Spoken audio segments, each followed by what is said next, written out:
Entonces damos la palabra ahora a David Martínez para que Hola, buenos comience días. la presentación de su mesa. Adelante. Sí, claro. Bueno, vamos a presentar la mesa 1, que es Formación de Educadores 1, y vamos a comenzar con la ponencia Prácticas Profesionalizantes en Pandemia, Experiencias de Docentes y Estudiantes del Conservatorio Astor Piazzolla, Argentina 2020-21, presentado por Paula Julieta Barragán, Alicia Cristina de Cove y Graciela Noemí Flores. Adelante.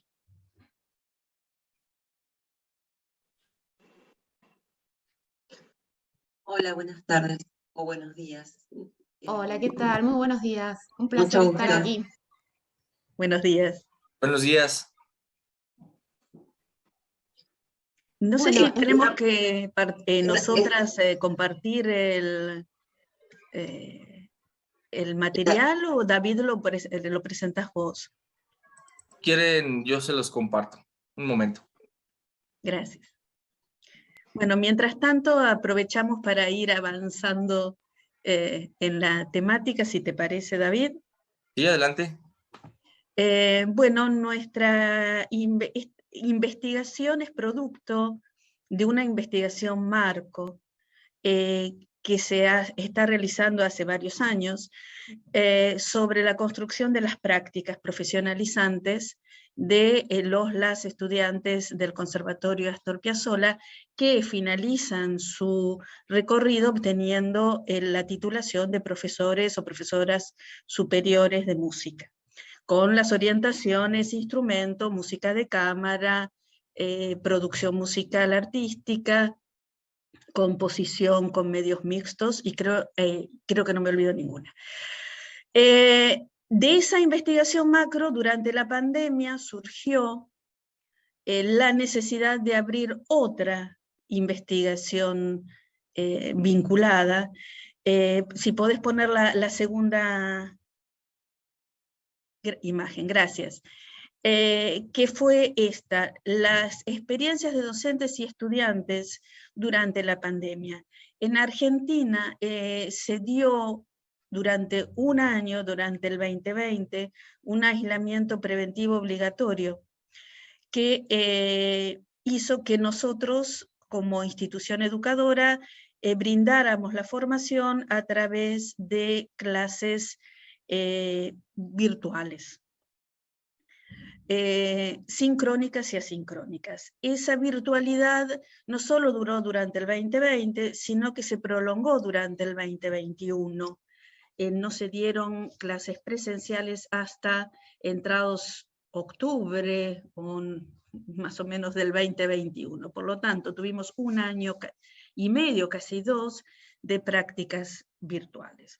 Por lo tanto, esta situación que no era común en nuestra institución, ni en Argentina en general, implicó la necesidad de conocer, como ven en los objetivos, a través de relatos y también de escritos y orales, de estudiantes como de los docentes y las docentes, acerca de cómo se construyó este trayecto formativo durante la pandemia, qué desafíos, qué problemáticas había.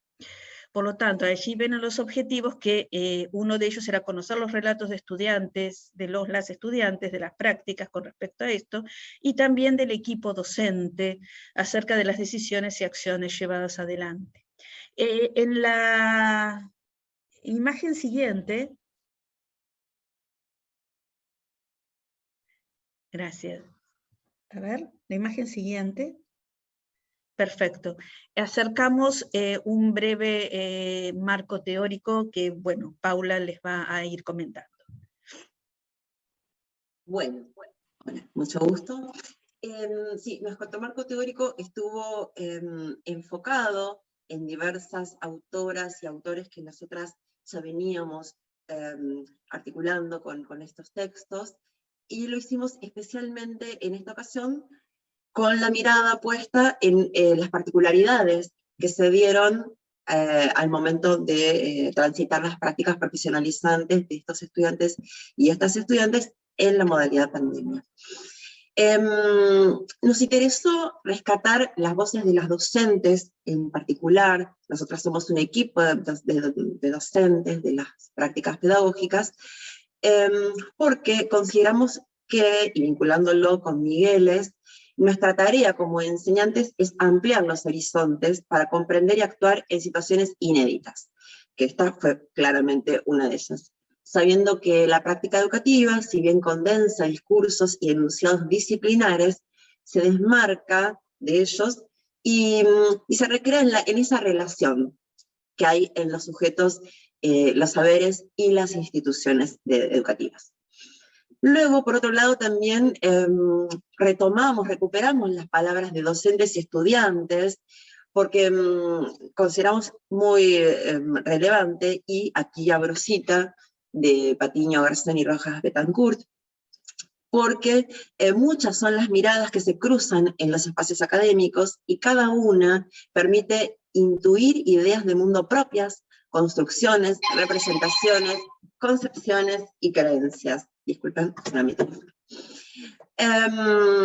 por otro lado, también a nivel institucional de nuestro conservatorio, la pandemia requirió la reflexión en la acción y experimentación. Y aquí nuevamente abro citas, citando a John, porque intentamos ver la situación no conocida como algo que a la vez resulta similar y distinto de lo conocido. Tratamos de establecer vínculos entre esta novedad, esta situación totalmente novedosa, con aquello que podíamos vincularlo con algo ya transitado y con aquello que nunca habíamos abordado. Por otro lado, en nuestros talleres de prácticas profesionalizantes, hace varios años, en general, que se dejó de lado el concepto tecnicista de aplicación, de las prácticas como espacio de aplicación de la teoría, para dar lugar al modelo actual que la sitúa como generadores de saberes experienciales. Esto es lo que menciona yo en el año 2002, y aquí voy a relacionarlo con Tardif, que es quien entiende a estos saberes experienciales mencionados por Alió, y abro cita, esta es una cita que está en Menguini y Negrín, de Tardif.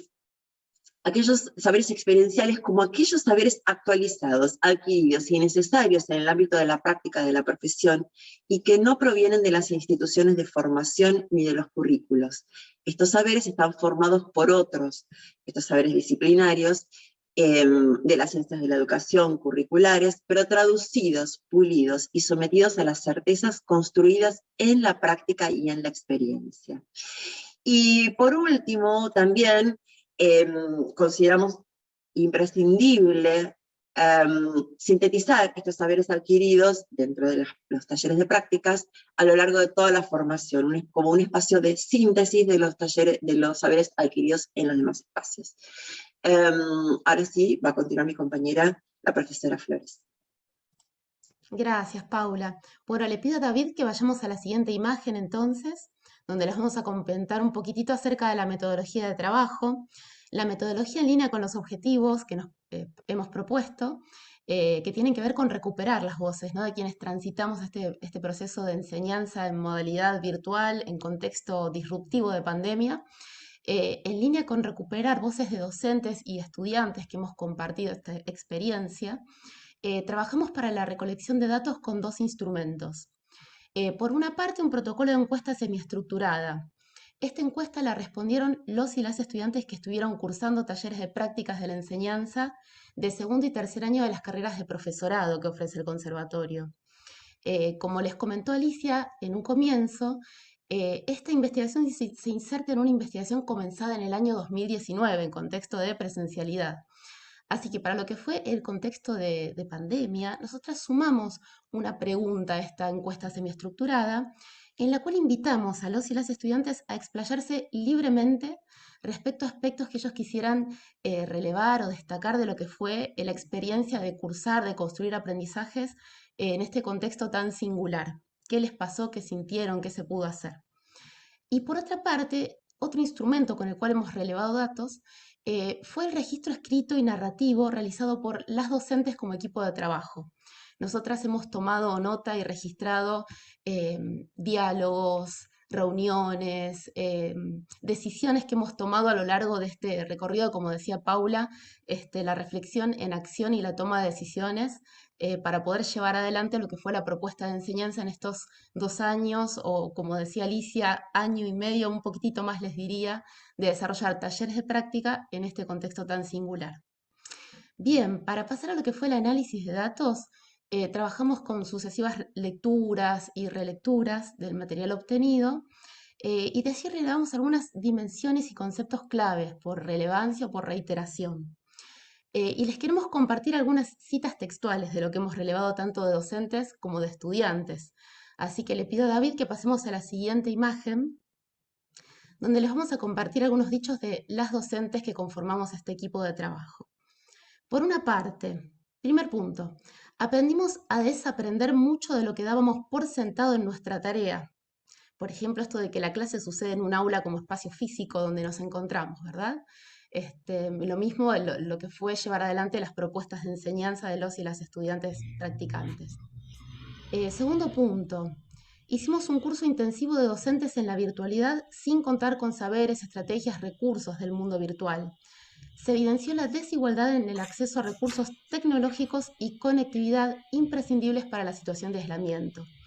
La verdad que lo que es la desigualdad de acceso a tecnología y conectividad es algo que han destacado docentes, estudiantes, equipo directivo, fue algo que realmente nos hizo a todos pensar acerca de, bueno, las condiciones de posibilidad que se impusieron de alguna manera.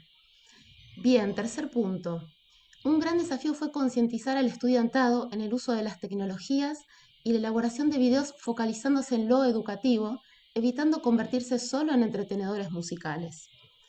¿Por qué esto? Porque los talleres de prácticas se desarrollan a partir de la confección de pequeños videos audiovisuales, ¿verdad? Para hacer llegar como propuesta a niños y niñas destinatarios de estas propuestas de enseñanza, sin perder de vista la intencionalidad, la finalidad didáctica de ese material que estuvimos preparando en este contexto. Bien, siguiente punto. Surgieron nuevos dispositivos y problemáticas para el diseño de propuestas de enseñanza, como el cálculo del tiempo en pantalla o la construcción de vínculos sin conocer a los destinatarios. Y por último, la confianza, los conocimientos y la solidaridad permitieron el debate franco del equipo docente. Este punto fue fundamental, poder reunirnos, poder tomar decisiones, y lo que orientó en todo momento nuestras acciones fue asegurar la continuidad educativa, que los talleres pudieran cursarse, que pudieran darse las clases y encontrar puntos de encuentro docentes y estudiantes, y elaborar un plan de trabajo conjunto. Bien, pasamos a la siguiente imagen y la voy a invitar a Paula, que nos va a comentar dichos de los y las estudiantes. Bueno, como decía recién Graciela, hubo una decisión desde parte del equipo directivo del conservatorio de que los y las estudiantes pudieran acreditar este espacio de la formación, pudieran aprobar estos espacios de la manera que fue posible.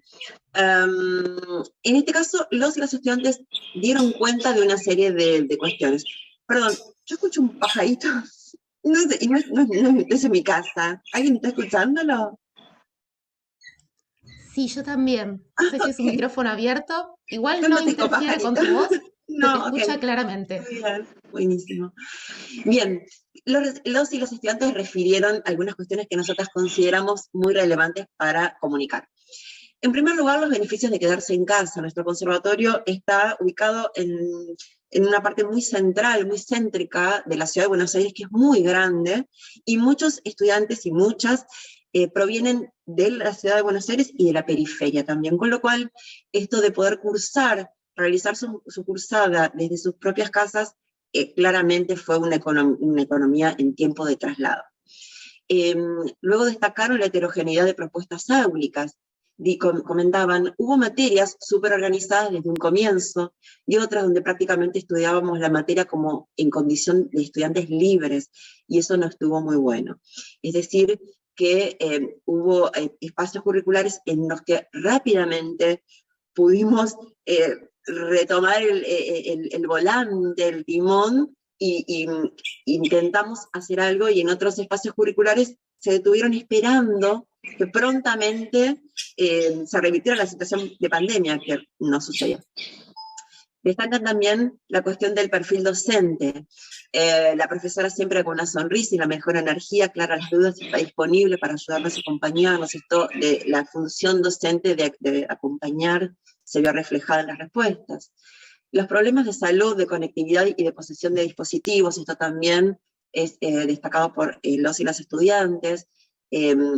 Muchos atravesaron la enfermedad de COVID, problemas de conectividad, no tener los dispositivos, la espalda, la vista, mucho cansancio por utilizar pantallas todo el día. El papel de los vínculos, me sentí muy bien acompañada con la cursada, con la profesora y mis compañeros para llevar adelante la materia, esto de acompañarnos al estar aislados durante tanto tiempo, la compañía de colegas, de docentes, estudiantes, fue sumamente importante. Y luego también destacan los logros adquiridos. Aprendí muchísimo y repito que pude organizarme más. Fue un excelente año virtual y creo que todos lo resolvimos de la mejor manera. Es decir que, en conclusión, destacan como un gran logro poder haber atravesado la cursada, acreditado los saberes, aprobado las materias. Vamos a pasar ahora hacia las conclusiones que nos va a comentar Alicia. Bueno, las conclusiones, como las verán aquí, estas son algunas de ellas. Tratamos de aunar algunas ideas que compartían tanto estudiantes como los docentes. Una de ellas fue que los saberes experienciales fueron muy enriquecedores, ¿no? Y que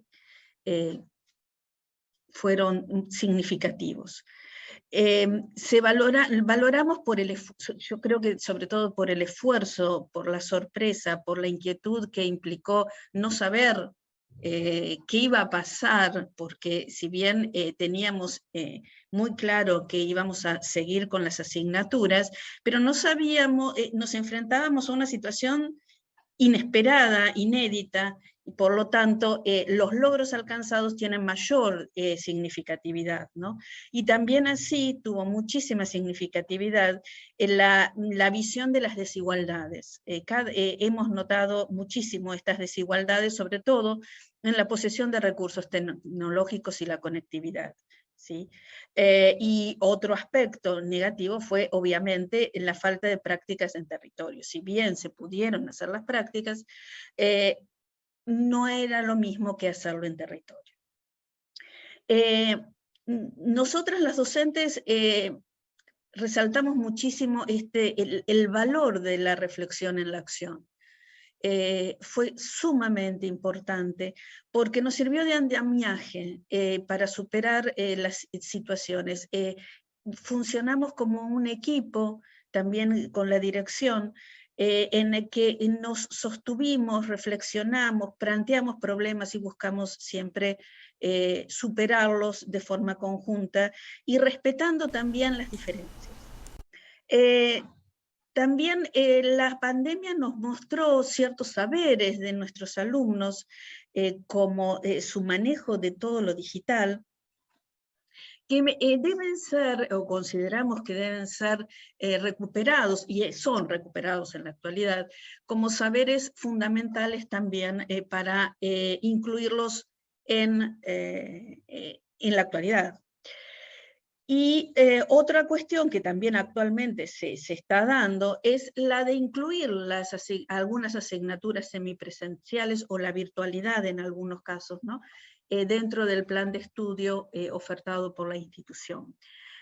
Ahora el gran desafío en la actualidad es cómo trabajar esto de lo semipresencial con lo presencial y sobre todo en el tema de los tiempos, de la operatividad.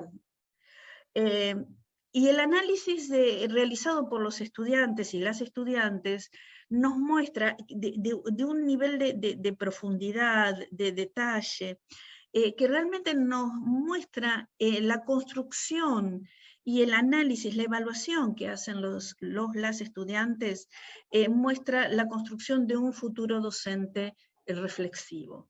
Así que, bueno, nos pareció interesante acercar esta vivencia que, bueno, aún hoy que ya están las clases presenciales, la mayoría de ellas son Maestra Alicia, presenciales.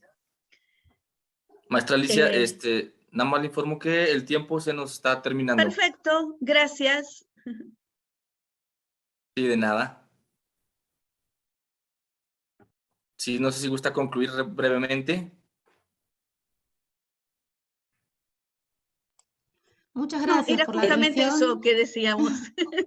Exacto, Ok. muchas gracias y luego continuamos en el espacio de debate, no hay ningún problema. Gracias. Bien. Les agradecemos mucho. Gracias a ustedes.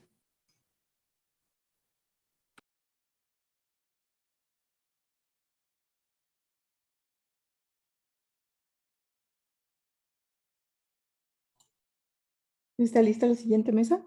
¿El siguiente ponente? Sí, buenos días. Hola, muy buenos días. Agradecemos mucho Hola, a... ¿qué tal? Buenos días. David, ¿va a presentarlos? Sí, en un momento les comparto la presentación. Si ellos lo tienen, ellos pueden hacerlo, David. Ok. Lo Puedo tenemos. compartirla, gracias. Sí, lo tenemos. Si le permites compartir a Edgar, te agradecemos.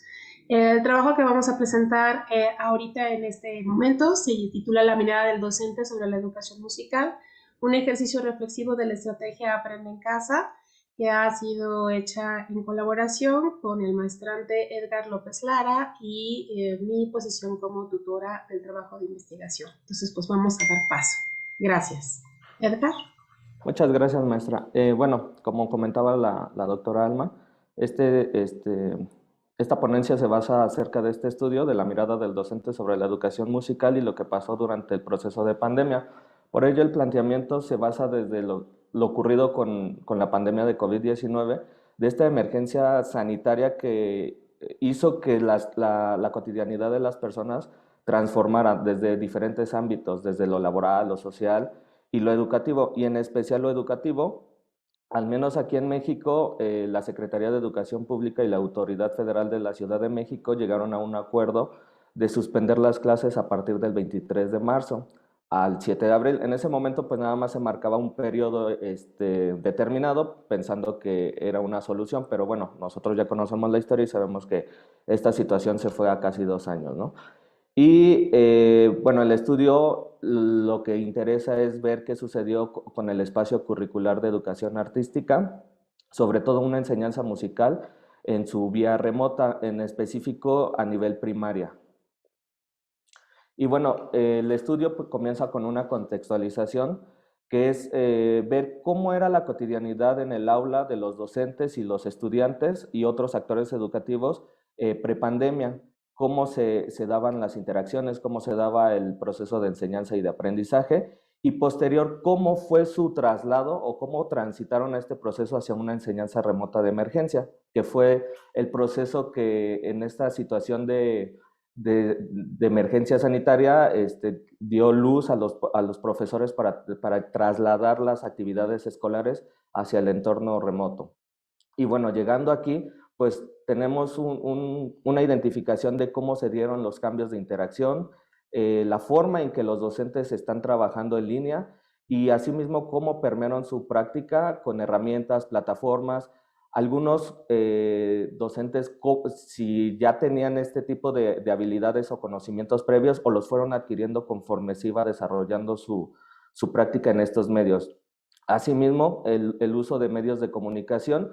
Y con respecto a esto, pues identificar dos tipos de comunicación específicamente. Uno es sincrónica, que es una comunicación en tiempo real, se da a través de chats o videoconferencias y en plataformas como la que estamos utilizando. Y la otra es asincrónica, que es más el apoyo a la primera con respecto a materiales o recursos y que se puede consultar en otro momento que no sea en tiempo real. Y bueno, con estos elementos se da paso a la estrategia Aprende en Casa, que acá en México fue una estrategia que se propuso para dar continuidad a las clases, ya sea por línea o por vía televisión, de lo que estaba sucediendo en el aula. Y bueno, la estrategia a grandes rasgos pues está basada con base en los programas de estudio, así mismo como en libros de texto, y se maneja desde educación básica hasta media superior por medio de plataformas, medios audiovisuales, plataformas o recursos digitales. En este caso, las primicias eran la televisión y vía internet. La televisión, puesto que con estudios del INEGI se determinó que es uno de los dispositivos que más cohabitan en los hogares de las familias. Y bueno, Aprende en Casa tiene 3 fases.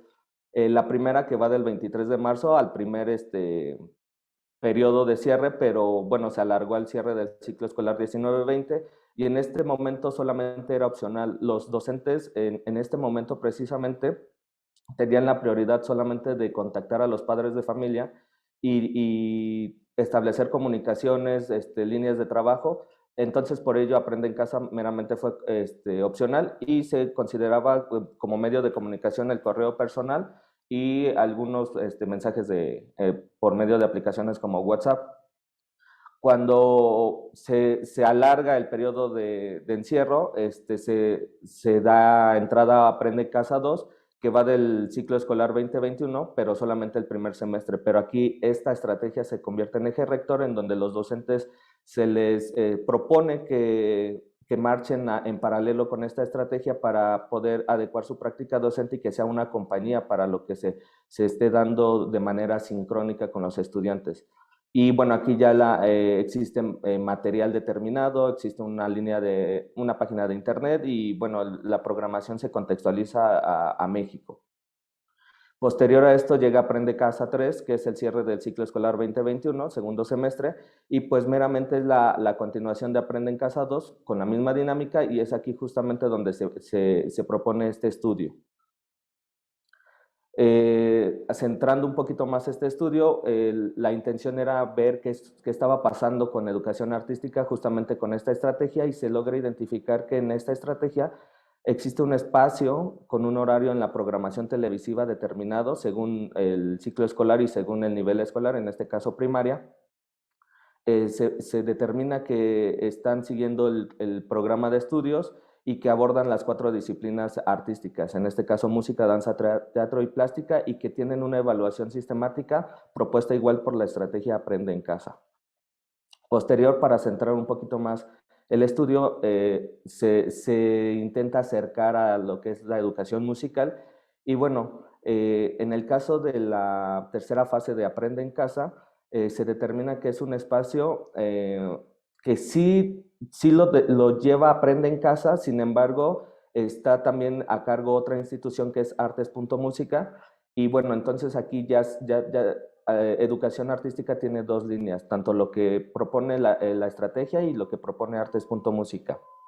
Por otro lado, con la práctica del docente se logra identificar que esta enseñanza sí se basa a partir de Aprende en Casa, tiene líneas transversales con otras asignaturas y su uso es específicamente para crear vínculos con los estudiantes de manera motivacional y con el juego. El acercamiento metodológico hacia este estudio, que tiene un enfoque cualitativo para tener el análisis de las experiencias, las interacciones, comunicaciones y relaciones que tenían los estudiantes con los docentes con los estudiantes, se propone el estudio de caso para ver y tratar de descifrar cómo es que el maestro funciona en este hábitat y con este proceso de enseñanza de manera remota y por lo tal se desarrollan entrevistas semiestructuradas a 4 participantes con 2 perfiles diferentes. Uno son los coordinadores de Aprende en Casa. Se tiene la oportunidad de tener este acercamiento con el coordinador de Aprende en Casa Artes a nivel primaria y pues se identifica que principalmente su labor es diseñar la estrategia a partir de los programas de estudio. Él también es el encargado de formar el equipo de Aprende en Casa a nivel primaria. Propone un diseño interdisciplinario y bueno, como ya les había comentado, diseña Aprende en Casa, diseña música, la parte musical solamente hasta Aprende en Casa 2 y también tiene la intencionalidad de estar invitando a profesores y especialistas para complementar las clases de Aprende en Casa. Por otro lado, la coordinadora de Aprende en Casa primero tiene ella la labor de diseñar a partir de programas de estudio, pero no solamente de primer grado, sino también recuperar algunos temas desde el preescolar y es por ello que tiene este seguimiento de preescolar hacia el primer grado según el proceso que estaban teniendo en ese momento. Asimismo, tiene este ajuste de actividades y ella también tiene el cargo de tener la producción del programa, de diseñar y toda esta cuestión logística. Y bueno, también coincide con que solamente se estructuró la parte musical hasta Aprende en Casa 2. Por otro lado, tenemos otro perfil que son los docentes y bueno... 5 minutos, compañeros. Claro. Por otro lado, se tiene otro perfil que se trata de identificar a docentes, o bueno, principalmente a una escuela que esté llevando Aprende en Casa como eje rector. Y se identifica la escuela primaria Cuautepec en la Ciudad de México, al norte, y se centra solamente a maestros de primero. Por un lado tenemos a la docente de primero, que se identifica con el acercamiento de las entrevistas, que tiene un trabajo conjunto con padres de familia, tiene 1 hora y media la clase solamente a la semana, reitera el trabajo de Aprende en Casa como eje rector, y bueno, la identificación de los recursos sonoros y musicales en su práctica docente se identifican como al inicio de las clases, para socializar y para pasar de una asignatura a otra. Asimismo, también comenta que sí realiza la evaluación que propone Aprende en Casa. Y bueno, aquí tenemos algunas evidencias. La evaluación o la forma en que estaba llevando Aprende en Casa sí se nota interdisciplinaria, puesto que esta es una evidencia de la parte musical y en donde también articula la corporalidad y la plástica. Por otro lado, el docente de primero B, se identifica que a diferencia con la maestra, él trabaja mínimo con los padres de familia, pero de igual manera tiene la 1 hora y media de semana vía remota, tiene su eje rector de Aprende en Casa y en su práctica docente la manera en que lleva los recursos musicales y sonoros, él lo propone como al inicio de las clases para socializar y como él tiene una formación musical desde lo no formal, le gusta proponerlo también con rondas infantiles. Asimismo, evaluó la asignatura de Aprende en Casa y aquí se presentan igual con la misma actividad cómo fue su ajuste hacia la evaluación que tuvo la parte musical con la estrategia y con su práctica docente. Entonces, hasta este punto, estas son las características y el acercamiento que se ha tenido con esta investigación. Y pues con este transitar de la indagatoria se propone que pues los docentes lleven una práctica reflexiva hacia el uso de los recursos sonoros, puesto que lo tienen, pero en ciertos momentos pierden de vista un poquito esta situación, pero bueno, Aprende en Casa les regresó esta vía. Y bueno, eso es todo, muchas gracias. Cabe mencionar que este proceso de investigación aún continúa y estamos elaborando las últimas reflexiones. Muchísimas gracias. Gracias por todo. Muchas gracias. Abrimos espacio para preguntas. No sé Perdona, quién me tenga... falta mi conferencia. Perdona, me falta mi presentación. Ah, ok, van a ir... ok, bien. ¿Me Perdón, puedes sí, permitir, por favor, presentar? espera, Gracias. doctora, van a hacer las preguntas lo que pasa es que la primera mesa consumió su tiempo, por Ah, eso no hubo espacio. ok. Sí, hay espacio para 5 minutos para preguntas y después la otra. Gracias. Hay una mano levantada de Ruth.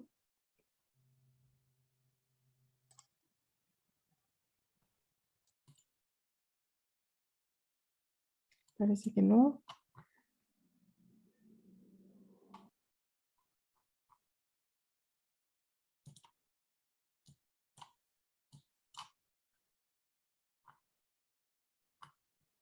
¿Alguien tiene alguna pregunta?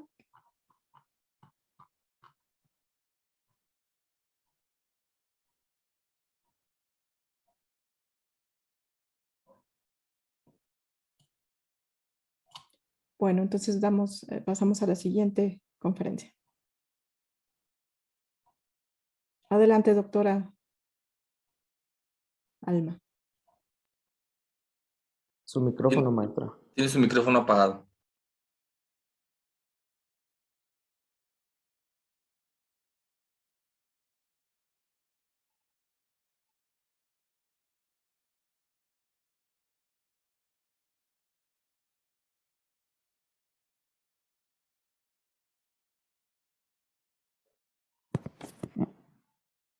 Tiene su micrófono apagado, doctora Alma.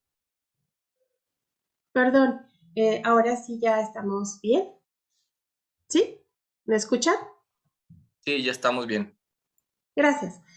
Mi ponencia se titula La práctica docente en el ámbito de la educación musical infantil, un necesario ejercicio de reflexión, y este trabajo se condiciona o viene a colación por la oportunidad, así está, por la oportunidad de poder definir la práctica docente, en donde se genera un proceso de enseñanza-aprendizaje y podamos reflexionar sobre este proceso, que es un proceso de reciente connotación, pues la práctica docente se empieza a estudiar a partir del 63 y tenemos que reconocer que el término praxis significa práctica y que implica este hacer o esta acción que se lleva a cabo en el aula, ¿no?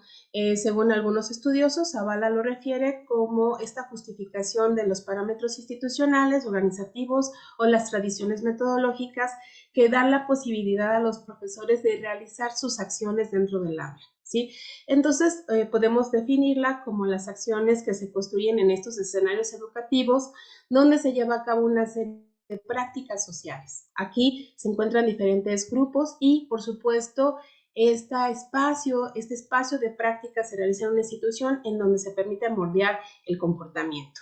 Dadas estas condiciones, a mí me dio la idea de hacer una investigación que, bueno, finalmente fue llevada a una tesis doctoral que se titula De la lectoescritura a la musicalización activa, una propuesta curricular desde la reflexión de la práctica docente, en donde empiezo a observar cómo es que esta práctica se construye, ¿no? Cómo es que el Centro de Iniciación Musical, que es de un espacio en donde yo laboro ya por muchos años, puede ser un espacio ideal para relacionar la práctica y cómo era posible reconocer estas prácticas para entonces enriquecer las vías del ejercicio de la misma, ¿no? En mi trabajo surgen estas preguntas, ¿no? ¿Qué prácticas se dan alrededor de este espacio académico? ¿Cómo organiza el maestro los espacios de aula? ¿Qué considera para plantear su enseñanza? ¿Qué apoyos y recursos didácticos construye? ¿Cómo obedece esta elección, ¿no? ¿Qué aspectos integran a la misma profesionalización docente? Y cómo esto influye pues, a esta valoración de la propia asignatura llamada iniciación musical. Y bueno, ¿qué pasaría o qué aportaciones surgen al realizar un análisis enfocado en la práctica reflexiva?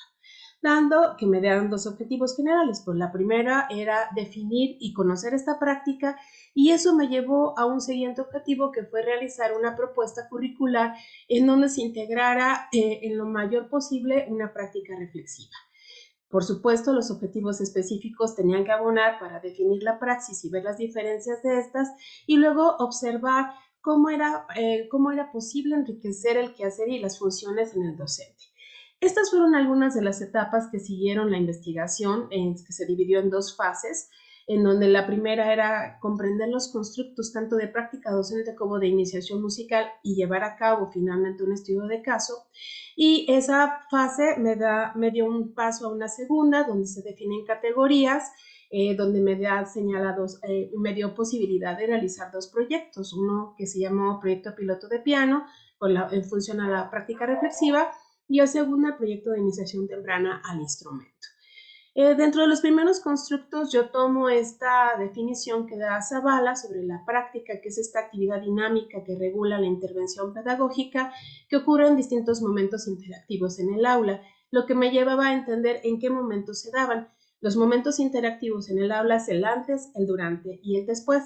Y en estos se encuentran estas dos prácticas, porque es lo que yo también encuentro, que no es solamente una práctica docente, sino también la práctica educativa. Ambas obedecen a esta práctica social, son realizadas por la misma persona, que es el maestro. Estas inciden en la conformación del proceso educativo, dependen la una de la otra, ¿sí? Y permiten ver la diversidad de las funciones y del quehacer docente. Ambas prácticas se estructuran con una construcción lógica en la organización de la enseñanza, distinguen los puntos fuertes o débiles que trabaja el profesor, toman en consideración los saberes, la lógica, el orden, la imaginación, creatividad, disciplina, etcétera, y permiten hablar sobre todo este término que mencionaba la doctora Maravilla Díaz sobre las buenas prácticas, ¿no? No hacen una diferencia entre estas dos en estas, y Donald Schoen menciona que a partir de ellas se origina la práctica reflexiva. Sin embargo, hay diferencias. La práctica educativa se centra en el trabajo institucional, tiene una misión y visión que tiene que ver con todos los agentes alrededor, no solamente el alumnado, sino con los alrededor, y por lo tanto modela la cultura escolar y engloba entonces las acciones que ocurren en el antes y el después de dar una clase, mientras que la práctica docente se atribuye a la intervención directa con el alumno. Díaz Barriga, por lo mismo, define que es justamente este encuentro en donde se especifican los saberes y los aprendizajes, donde el beneficiario directo pues es el alumno, y esta se refiere a las acciones y decisiones que se toman directamente en el aula. Ocurren en este durante, que es donde se da la interactividad entre profesor y alumno. El segundo constructo, que tenía que ver con la educación musical y por lo tanto con algo de la educación musical, que es la iniciación musical y que no es, digamos, es una de las líneas, es que esta parte permite que el sujeto tenga una serie de situaciones que crean aprendizaje de amplio espectro, ayudando en el proceso de cognición, ejercicio y valoración de este lenguaje artístico. Es difícil tener una definición concreta de la iniciación musical porque se utiliza bajo diversos momentos, pero encontré algunas definiciones como la de Ponsoda, en la que ella insiste en que esta parte de la iniciación musical requiere una fuerte exigencia por lo que tiene, por los alcances, y Regelski dice que esta debe construir una experiencia de sistemas creativos y multifuncionales.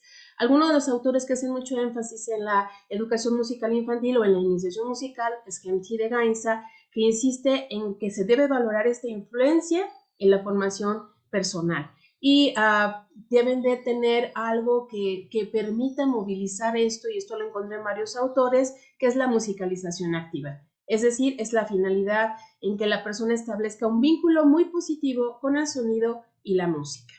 Por lo tanto, para poder hacer este estudio de caso, yo lo que hice fue observar la práctica de dos profesoras del ciclo de iniciación musical de la Facultad de Música de la UNAM durante un semestre, y estas profesoras tenían más o menos 10 años de experiencia dando clases, y consideramos el cuarto año de primaria porque es el año en donde los alumnos tienen la entrada a el trabajo instrumental. Y por lo tanto el proceso de la lectoescritura debe ser más profundo. Y de la misma manera se realizaron entrevistas a las profesoras, y de estas entrevistas se tuvieron algunos ejes de análisis. Eso permitió tener como esta diversificación de observar la práctica y de derivar puntos que me parecían fundamentales al momento de permitirme la entrada en su aula a estas profesoras y poder como entender qué es lo que estaba pasando en el aula. Entonces, uno de esos ejes fue la correlación entre los asuntos del antes, el durante y el después, lo que señalaba que en el momento del tránsito de las clases, el Centro de Iniciación Musical tiene una particularidad, que hasta el momento no tiene un plan de estudios definido, lo que hace que cada maestro enseñe lo que cree correspondiente a cada nivel. Y esto llevaba a una falta de planificación. Entonces, este antes, durante y después era como muy brumoso encontrarlo durante las clases, y nos damos cuenta que necesitamos tener una planeación, porque no es la lista de temas a revisar. La planeación, como lo señala aquí y lo dice Zavala, no se conforma solo en base a la lista de temas, sino es la orientación de la enseñanza. El antes, que requiere la planificación, que es el tiempo que justifica lo que se va a hacer en la clase, responde a las preguntas qué y para qué, lo que da paso a ligar las distintas acciones o estrategias que se van a originar en el durante, en el proceso educativo, y el después, lo que va a derivar de ese proceso. Mi segunda fase segundo eje fue la desconexión de contenidos, porque la música no estaba presente en el aula. Es decir, en fin, eran clases de música, se les daba música a los chicos, había muchos ejercicios de música, pero no había esta correlación en cómo generar realmente este escenario de ser justo este hablante sonoro. de ser un hablante sonoro que requiere todos estos estímulos para entender los códigos y para poder clarificarlos. Entonces, para esto necesitábamos conversar con un experto hablante sonoro. Y sin embargo, esto no se estaba generando, no parecía como ser un diálogo por separado y que necesitaba como poder encontrarse y poder vincularse. Luego, la relación de los alumnos en el cómo aprendemos, cuando hablamos con niños necesitamos tener una relación todavía mucho más profunda porque el niño requiere muchas reiteraciones para poder hacer una conexión con el proceso de enseñanza-aprendizaje. En ese sentido, Posonda decía que esta relación se trata de conducir o guiar al niño desde su intuición a un bagaje que le permita realizar tareas más complejas por sí mismo y le permite entender y autorregularse ya sin ayuda y cimentando de mejor manera un mejor nivel de desarrollo real. Esto está muy basado en las teorías de Vygotsky, en las que señalan justamente esta zona de desarrollo próximo, ¿no? Cuando el niño requiere alcanzar algo con ayuda de alguien, cuando lo logra, él por sí mismo lo va a ejecutar, pero siempre va a estar como en esa escala de estar entre un nivel real y un nivel posible de alcanzar. Otra de las categorías de análisis fue la improvisación. Hay resoluciones inmediatas y nos encontramos con que no. Cuando no hay una planeación o una planificación, caemos muy de cuenta en lo que Perry nos menciona como la improvisación no regulada. Y vamos a explicar un poco esto. Él hace un interesante planteamiento sobre la improvisación educativa que es necesaria para poder dar a conocer los temas de clase, ¿no? En una improvisación regulada, que es aquella en donde conozco el tema y pongo elementos alternos a mi planeación y el niño puede asimilar de mejor manera o el sujeto puede asimilar de mejor manera lo que estoy aprendiendo. Y por otro lado, la improvisación no regulada. Cuando no existe planeación, cuando no sé exactamente cómo dirigirme, entonces estoy dando diferentes líneas o términos que me van a hacer que choque con otros puntos y que no pueda anclarme al proceso de formación que requiero yo tener. Y finalmente, otro de los aspectos, que yo tuve en este trabajo fue el asunto de la evaluación de la práctica. Es muy difícil evaluar una práctica que no tiene como un seguimiento o una direccionalidad y por lo tanto se requiere acercarse y mediar en el trabajo educativo para propiciar una evaluación que permita tener mayores aprendizajes y que también posibilite que el docente pueda cambiar lo que piensa de sí. Esas son las teorías implícitas, ¿no? Donde lo que yo reconocí es que hay una mirada muy intuitiva sobre la práctica docente en la impronta de este hacer, ¿no? Yo tengo que hacer, yo tengo que solucionar, entonces lo que hago es valioso, no es valioso, es importante, no es importante, y eso me deja muy poco tiempo a la reflexión sobre lo que estoy haciendo. Por lo tanto, es muy necesario mover estas teorías implícitas. Con base en estos, yo concluyo un poco en donde, en este estudio de caso, donde es necesario replantear la función del docente y justamente visualizar y acercarnos a la reflexión de la práctica, ¿no? Como lo mencionaban en estas mesas, un poco ya, donde el maestro necesita formarse continuamente, donde el trabajo de pares es fundamental, donde el diálogo es necesario, donde es importante establecer esta mentalidad curricular para entonces reflexionar sobre el proceso de enseñanza-aprendizaje y colocar la práctica no solamente con la ejecución de un currículum, con la ejecución de una serie de contenidos, sino con la constante construcción de líneas que me permitan encontrar caminos alternos en la enseñanza. En base a esto, yo decidí realizar, se dio la oportunidad de realizar dos proyectos. Uno de ellos fue el proyecto de piloto de piano y el segundo, un proyecto de iniciación temprana al instrumento. Tomando en consideración lo que habíamos visto en este estudio de caso, estos proyectos proponen realizar un trabajo colaborativo entre docentes, ligando en lo posible el trabajo de iniciación musical, solfeo e instrumento.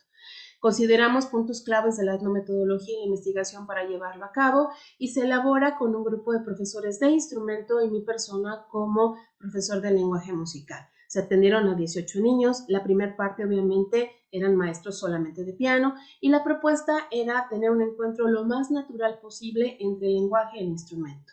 Entonces, Se plantea centrar la enseñanza más en la atención a las necesidades del alumno, unificando los criterios de ambos profesores sobre sus clases y, por supuesto, los contenidos para elaborar la enseñanza, lo que implicó hacer una planeación.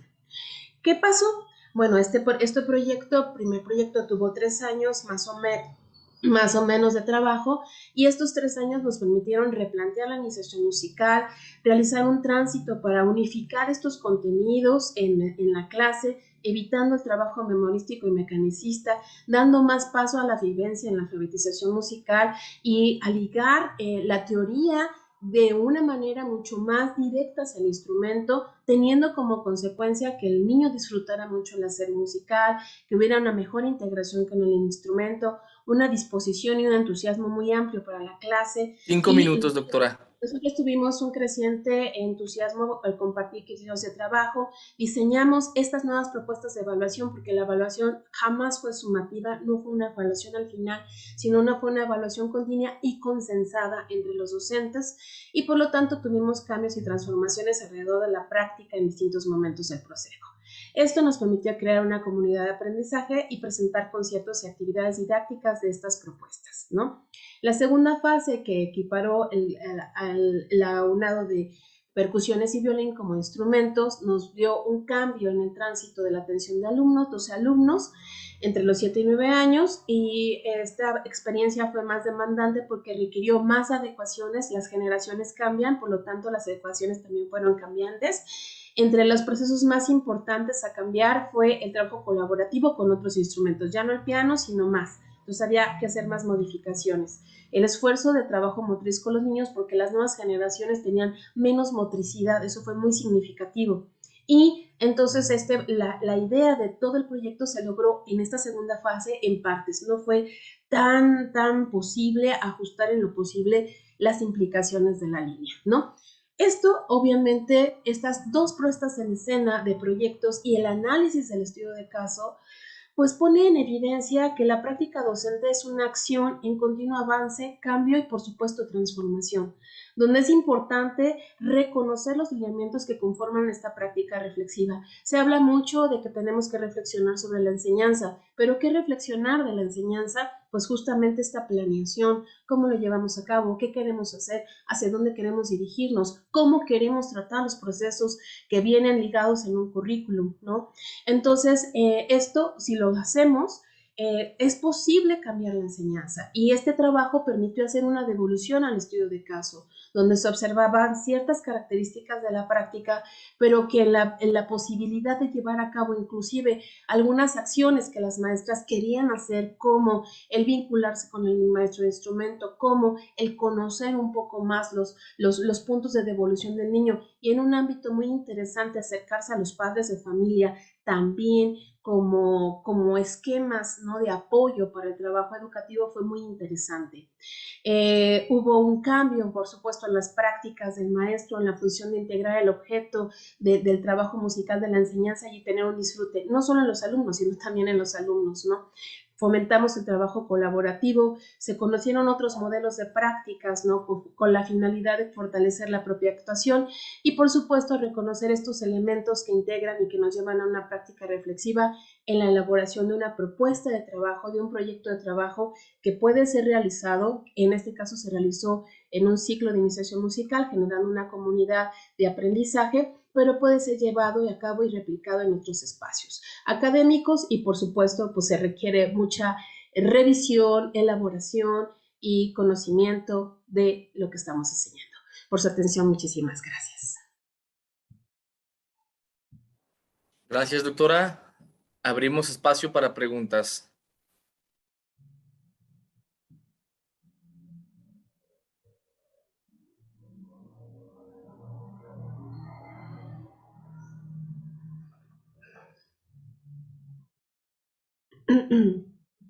Me parece que hay un comentario acá, nada más que no lo alcanzo a ver. No sé si David lo puedas leer. Sí, hay varios comentarios en el chat.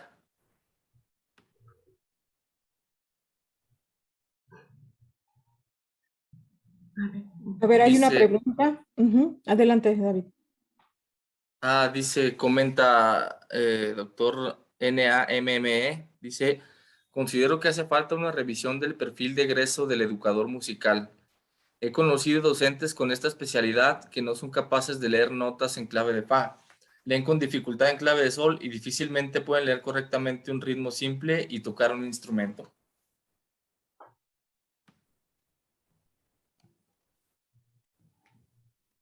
Aquí hay otra pregunta por parte de Carmen Alejandra que dice, ¿puede ser que una improvisación no regulada se dé como respuesta a algún planteamiento específico de alumno y que contribuya a una mejor práctica docente si se evalúa y se agrega en otras ediciones del curso o de otros alumnos? No, no es posible. Aquí no se refería a estas prácticas reguladas cuando el maestro sabe lo que va a enseñar. Cuando no hay una práctica regulada, es muy difícil poder justamente regir estos puntos o términos que nos lleven a la efectividad de una práctica. La improvisación se da y se da en el aula, pero no la hace visible. Pero el problema está en si regulamos esta práctica o no regulamos esta práctica de la improvisación. Es decir, yo puedo tener un elemento que me permita lanzar un proceso de aprendizaje muy alto, pero también puedo tener un elemento improvisatorio que en lugar de acercarlo, aleje al alumno de lo que necesita reconocer. Y eso es un elemento que a lo mejor es muy visible en nuestras clases y no nos damos cuenta hasta que lo observamos. Bien. Bueno, aquí hay otro comentario de la maestra Laura Orozco. Dice, coincido en que esta generación de alumnos resultó con menos motricidad y en la enseñanza en preescolar y primaria vi algo de rezago. Ese es su comentario. Sí, las generaciones se están movilizando más por los medios, quizá. Son menos movibles. Gracias, Laura, maestra. Ok. Aquí comenta Silvia Aguilar. Bueno, pregunta más bien. ¿Cada cuándo fueron las sesiones con los alumnos y durante cuánto tiempo? Se hicieron, fueron 3 años divididos en semestres. Cada semestre implicó la creación de módulos, de sistemas modulares. Fueron 16 sesiones de trabajo que se dividieron en 3 módulos, es decir, tuvimos 5, 5 y 6, una cosa más o menos por el estilo. Y tuvimos como en el primer proyecto teníamos, aparte de las sesiones de trabajo, los enlaces de trabajo con el profesorado, porque hicimos como 6 o 7 seminarios que eran reuniones de 3 horas más o menos, en donde discutíamos qué íbamos a hacer, cómo lo íbamos a hacer, qué íbamos a lograr, qué queríamos tener, más o menos para hacerlo. Cada proyecto fue aproximadamente entre 2 años y medio a 3. Ok, muy bien. No sé si alguien más tenga una pregunta. O si respondí la pregunta que quería la maestra, sí. Gracias. Sí, no, me refería como al tiempo, digamos, efectivo con el alumno frente a clase. ¿Fue más o menos una vez a la semana, se podría decir? No, 2 veces a la semana, con sesiones de 1 hora cada una. No funcionaba tenerlo una vez a la semana, es muy difícil lograrlo. Teníamos solamente 2 horas de trabajo y estas 2 horas las dividimos, nos veíamos los lunes y los jueves en una hora cada uno y teníamos la retroalimentación y luego ocupamos a los padres de familia para llevarnos contenidos. Los padres tenían que trabajar los contenidos y los regresábamos a la semana, lo que nos permitía conectar este ámbito, ¿no? Sobre todo en una formación que no es cotidiana o diaria, necesitábamos tener estas 2 sesiones en clase, el apoyo de los padres para conectar los contenidos y las tareas tenían que ser hechas de manera que los padres entendieran cómo realizar estas tareas. Claro. Entonces fue una dirección, perdón, no pude hablar tanto, no tengo tanto tiempo aquí, el estudio es muy grande, pero fue una direccionalidad entre alumnos, padres de familia y maestros. Perfecto, gracias. Tenemos 2 minutos, no sé si los participantes de la mesa tengan alguna pregunta para sus colegas con los que compartieron mesa.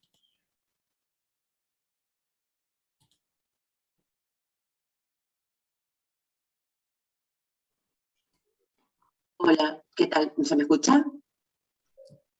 Sí, adelante. Sí. Yo le quería consultar a, creo que era Edgar, ¿verdad? El otro expositor, Edgar López. Sí, porque en tu trabajo mencionás esta estrategia que se llama aprender en casa, que no la conocemos porque supongo que debe ser una estrategia que surgió en México probablemente, no sé si a nivel estatal, quería que conocer un poquito más apenas, si podés contar un poquito de qué se trató o quién la puso en vigencia o de qué manera. Sí, claro. Bueno, Aprende en Casa surge por la necesidad de continuar con las clases en línea. Fue una estrategia que la diseñó la Autoridad Federal Educativa a nivel nacional y la Secretaría de Educación Pública igual a nivel nacional. En un primer momento fue la recapitulación de material que se tenía en formato audiovisual. Programas que abordaban temáticas educativas, pero que podíamos encontrar programas de Argentina, de España, incluso algunos de otro tiempo, o sea, háblese de los 2000, del año. Entonces fue esta recapitulación para nada más dar como acompañamiento a que solamente continuaran y como era el pilotaje.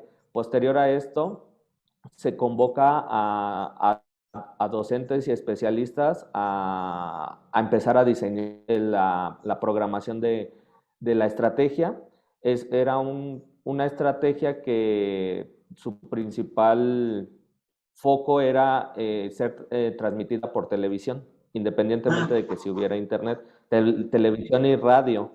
Entonces, también fue como ese su pilotaje, pero conforme pues se iba dando la situación de pandemia, esta estrategia se empezó a diseñar ya más contextualizada y de hecho igual como menciona Alma, pues es un espacio muy corto, pero con el acercamiento que tuve con los coordinadores, pues era estar grabando los programas diarios y por ejemplo los coordinadores o bueno, estas personas que empezaron a trabajar, pues eran incluso docentes que los solicitaron, especialistas, egresados del CENAR, en este caso con respecto a artes, en su rama, pues igual otros especialistas.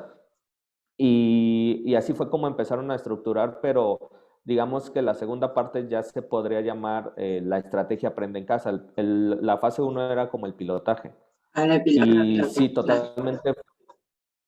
Exactamente. Y sí, totalmente se contextualiza. Los foros se graban en televisoras de aquí de la Ciudad de México. Se empiezan a recuperar cuestiones de contexto, de edades, de cosas o de temas mediáticos que se estaban dando igual en el país. Entonces, sí hay un cambio de la fase 1 a la fase 2, porque, repito, pues la fase 1 era nada más como un repositorio de programación que se tenía, y ya en el otro ya estaba incluso adecuada al plan de estudios. Se mandaba estaba tan hecha al momento que se mandaba una parrilla, se le denominaba parrilla a la programación que se iba a dar semanal, y la parrilla llegaba aproximadamente jueves o viernes para la siguiente semana.